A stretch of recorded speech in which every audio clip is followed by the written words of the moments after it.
រៀបរឿងស្រណងទើបបានជួបគ្នាត្រឹមថ្ងៃមុន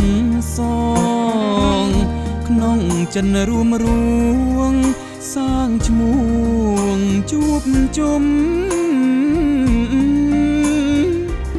ទន្លេដួងចិត្តក្រោមច័ន្ទរណូចនាងមានឈ្មោះតូចដឹងសពរឿងខ្ញុំ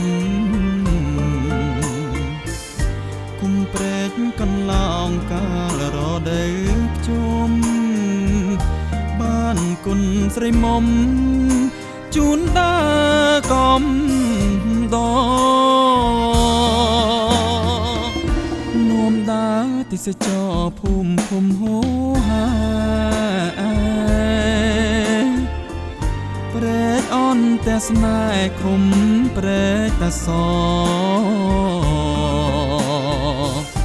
កំពុងឬស័យព្រែកជ្រៃតាកោបារមីយាយសជួយថែរាំងសាព្រៃវែងពោរៀងស្ពានកំពុងខ្សាច់ឈរមើលថ្ងៃលេងលែងចង់ទៅណាស្រីឡើងទិន្នផលក្រោយចេញវសាដណ្ដឹងជីវ៉ាដល់ម៉ែដល់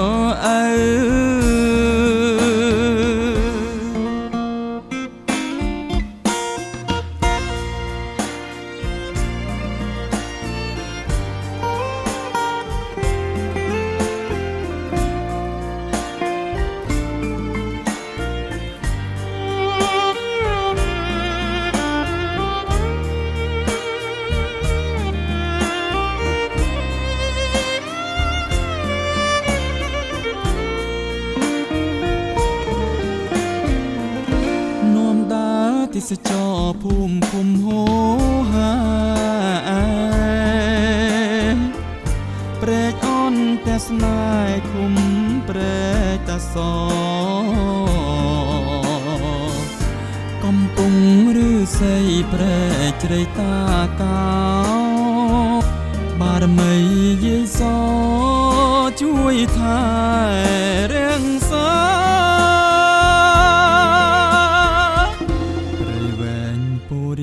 ស្ពានកំពុងខ្សាច់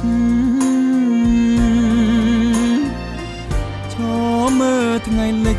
លែងចង់ទៅណាស្រីឡើងទិន្នផលក្រោយចេញវសាដណ្ដឹងជីវ៉ាដល់ម៉ែដល់